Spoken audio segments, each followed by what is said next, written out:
और निष्ठावान एक आचार्य गोस्वामी होते हुए मात्र गौड़ेश्वर संप्रदाय के, वह आर्य समाज को 1 रुपये साल का चांदी का चंदा दे रहे थे।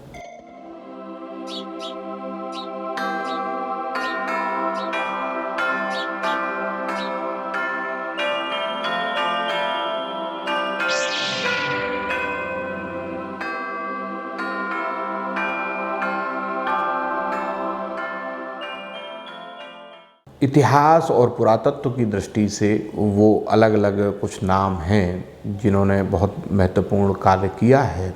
जैसे कि अगर हम 16वीं शताब्दी से ही चलते हैं तो जो विचार है, देखिए ब्रज का अपना एक भाव जगत है, उसके साथ में जो सामाजिक विचार हैं उसको लेके चलने वाले व्यक्ति ब्रज में हरिराम व्यास हैं, जिन्होंने बहुत गहराई से मुझे प्रभावित किया है और उनके पास में एक सामाजिक विचार है। उसी दौर में स्वामी हरिदास जी की परंपरा में एक भक्त संत हुए हैं बिहारिंद्र दास, उनके पास में भी वृंदावन को समझने की एक दृष्टि है। उसी दौर में अगर हम थोड़ा और आगे चलते हैं 18वीं शताब्दी में, तो हरदासी परंपरा ही में एक बहुत महत्वपूर्ण व्यक्ति, एक कवि, भक्त कवि हुए हैं, वो भगवत रसिक देव है। तो मैं ये कह सकता हूँ कि ये वृंदावन के कबीर का, अगर आपको वृंदावन में कबीर को देखना हो तो आप इन 3 कवियों को देख सकते हैं। ये वृंदावन में कबीर का विस्तार है। वृंदावन को समझने के लिए भी ये बहुत उपयोगी हैं। यद्यपि आचार्यों की अपनी एक परंपरा रही है, परंतु इनके पास में कुछ सामाजिक विचार हैं, हमें इन्हें ज़रूर देखना चाहिए। और इन लोगों ने मुझे बहुत प्रभावित किया है, क्योंकि कोई भी विचार, भक्ति का विचार जब तक अंतिम व्यक्ति तक नहीं जाएगा, जब तक सबके लिए रास्ते नहीं खोले जाएंगे, तब तक वो कामयाब नहीं होगा। विठलनाथ जी का जो सबसे बड़ी कामयाबी है ब्रज में वल्लभ संप्रदाय की, मैं उसको उस दूसरी तरह से देखता हूँ। उन्होंने भक्ति के मार्ग जो है ना सबके लिए खोल दिए। उसमें रसखान, अली खान पठान और ताज जैसे मुस्लिम लोगों के लिए भी भक्ति के मार्ग खोले गए। निश्चित रूप से जो भक्ति का आंदोलन था वो मुक्ति का आंदोलन ही था, हर तरह की उसमें मुक्ति थी। स्वयं यहाँ मीरा आई और मीरा को किस तरह से वृंदावनी समाज ने देखा,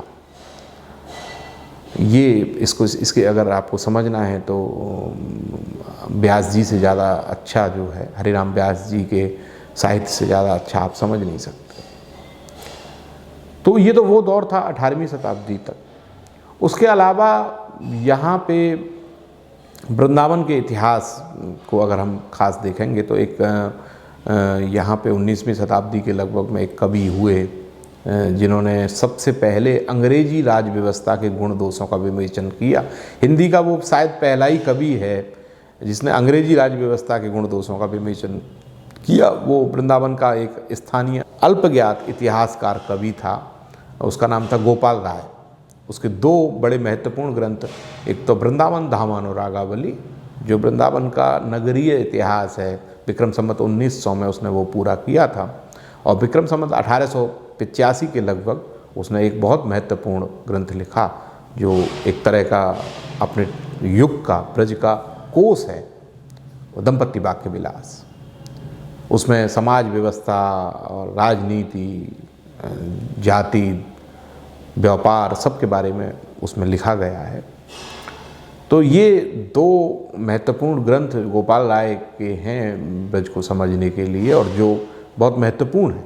उसके बाद में अगर हम देखते हैं तो पंडित राधाचरण गोस्वामी जो यहाँ के गौड़ीय परंपरा के बड़े आचार्य थे और भारतेंदु युग के नक्षत्र थे, उनका बहुत बड़ा योगदान सामाजिक चेतना के लिए है। वो बहुत बड़े पत्रकार थे बल्कि अब तो नई शोधों से ये पता भी चला है कि वो चित्र, हिंदी में व्यंग्य चित्रों की शुरुआत करने वाले भी वो थे। तो पंडित राधाचरण गोस्वामी विद्यावागीश जो भारतेंदु के परिकर में थे और भारतेंदु उन्हें बहुत सम्मान देते थे, और स्थानीय यहाँ के जो गोस्वामियों की जो परंपरा है, राधा रमण जी के मंदिर के वे आचार्य थे, गोस्वामी थे। आप कल्पना नहीं कर सकते कि वो उस युग में वृंदावन में कितना बड़ा कार्य कर रहे थे। विधवाओं के उद्धार के लिए उन्होंने उस ज़माने में कार्य किया। विधवा विवाह विचार उनकी जब पुस्तक आई तो हिंदी क्षेत्र में उसको लेकर के काफ़ी एक विचार को लेकर के काफ़ी मैं कहूँगा कि एक आंदोलन जैसा आ गया था। विधवाओं की समस्या उस समय पर वृंदावन में, बाल विधवाओं से वृंदावन भरा हुआ था। तो पंडित राधाचरण गोस्वामी ने इस चीज़ को अनुभव किया और इस पे सबसे पहले उन्होंने लिखा। दलित की बेटी का कन्यादान करने वाले पंडित राधाचरण गोस्वामी थे। उन्होंने दलितों की बस्ती में पहला कुआं बनवाया, और कितने ही ऐसे कार्य हैं राधाचरण गोस्वामी। अब सौभाग्य से पिछले वर्ष साहित्य अकेडमी से राधाचरण गोस्वामी रचना संचयन प्रकाशित भी हो गया है, तो काफ़ी सामग्री जो है अब प्रकाश में आ गई है। हालांकि वृंदावन में ये बड़ा दुर्भाग्य है कि राधाचरण गोस्वामी के योगदान को वृंदावन के लोग ही भुला बैठे हैं और उसके बारे में आज ज़्यादा चर्चा नहीं होती।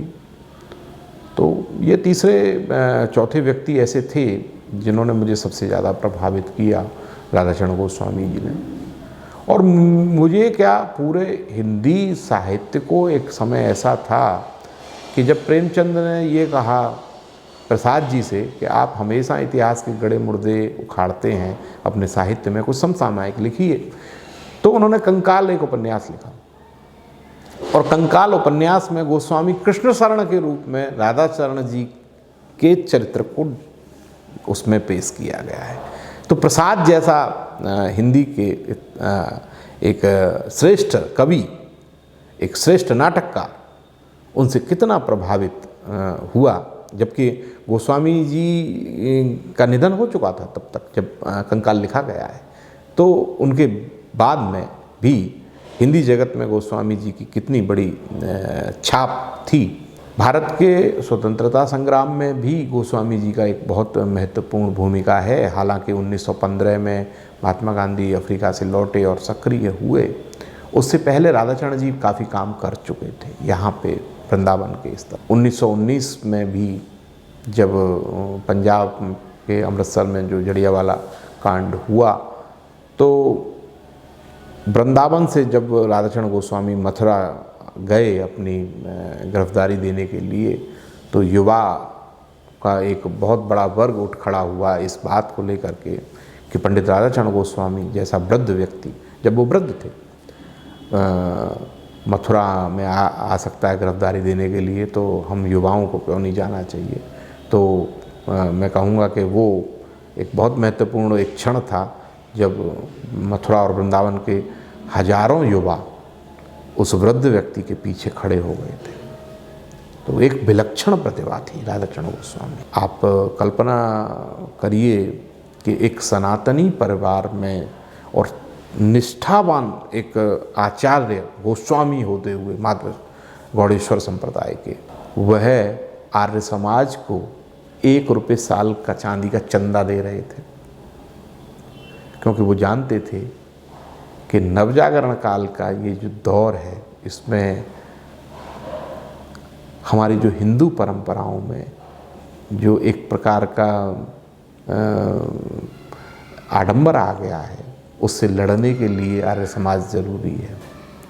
तो उत्तर में अगर आपको समझना है आर्य समाज की जड़ों को भी, तो आपको राधाचरण गोस्वामी को भी समझना पड़ेगा कि आर्य समाज एक आंदोलन के रूप में किस तरह से जमा है। आप कल्पना कर सकते हैं कि राधाचरण गोस्वामी जैसा व्यक्ति आर्य समाज का सपोर्ट कर रहा था वृंदावन में। यहाँ के बड़े शिक्षाविद हुए और भारत के स्वतंत्रता समर में उनका बहुत बड़ा योगदान है, राजा महेंद्र प्रताप। तो जब राजा महेंद्र प्रताप ने तो बड़ा दुख व्यक्त किया राधाचरण गोस्वामी जी के निधन पे कि वो तो हमारे आधार थे वृंदावन में, वो चले गए तो अब हम लोग कैसे जो है कार्य करेंगे। विलक्षण व्यक्ति थे अपने युग में। मैं ये कहूँगा कि अगर वृंदावन में पिछली शताब्दियों में कोई, हालांकि सारे आचार्य अपने अपने क्षेत्र के बहुत दिग्गज और महान हैं, उनकी महानता में कहीं कोई कमी नहीं है, परंतु राधाचरण गोस्वामी जैसा व्यक्ति होना असंभव है। ऐसे वातावरण, तो हमें ये याद रखना चाहिए कि ऐसे परंपरागत वातावरण में राधाचरण गोस्वामी जैसा व्यक्ति भी हो सकता है, जिसकी कल्पना आज भी वृंदावन के वातावरण में, वृंदावनी समाज में आज भी उसकी कल्पना करना असंभव जैसा लगता है।